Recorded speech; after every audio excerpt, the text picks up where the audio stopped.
The one beautiful thing about the Sinclair Method is it's an alcohol reduction program leading to controlled drinking or abstinence using naltrexone, which is an opiate inhibitor. It lowers the endorphin and rewires the pathways.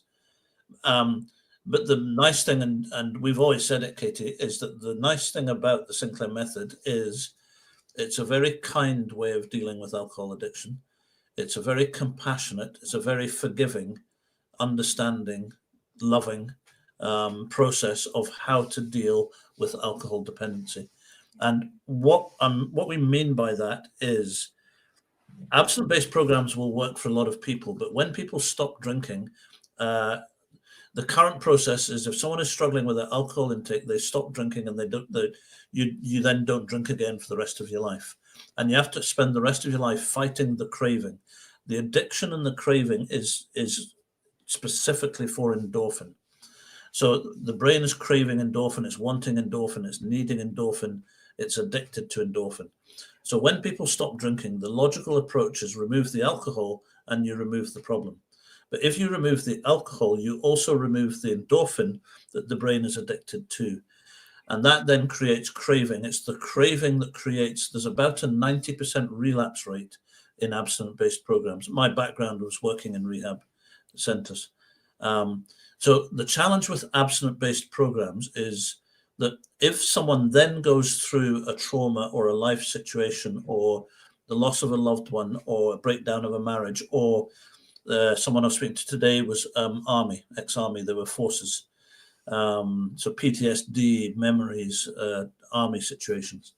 Everyone can go through situations. The beautiful thing about the Sinclair Method is as someone is reducing, it's possible, it's a reduction program over a period of time. It's possible to what I call press pause. It's okay to press pause on a reduction program and just level out where it's at. I've got a beautiful lady I'm working with at the moment who she's just a bundle of happiness and everything when I speak to her. And I came on the message to her today and she said, things are not good. She's from abroad. I won't mention where. She's from abroad and one of her family are really, really ill and they're having to go back abroad to deal with the situation over the next couple of weeks.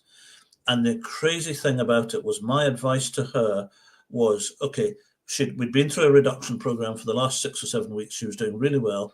And I said, what we now need to do is we need to stop the reduction program if that's where you're comfortable. And the number one priority with her was to look after her emotionally and psychologically.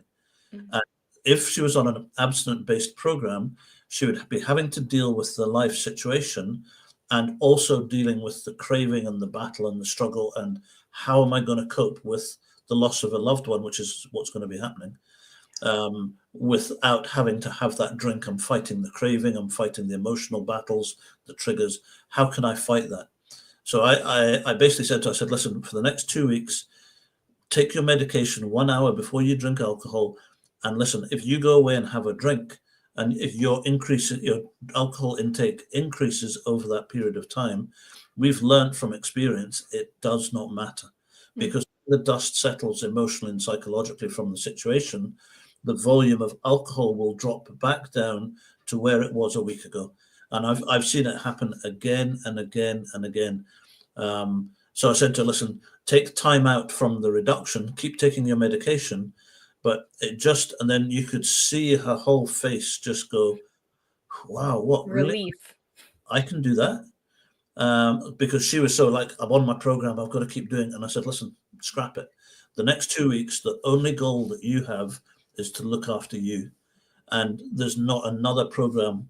I'm in a place today where there's not another program in the world where someone can press pause for 2 or 3 weeks and just be able to deal with that situation as they go through it. Yeah.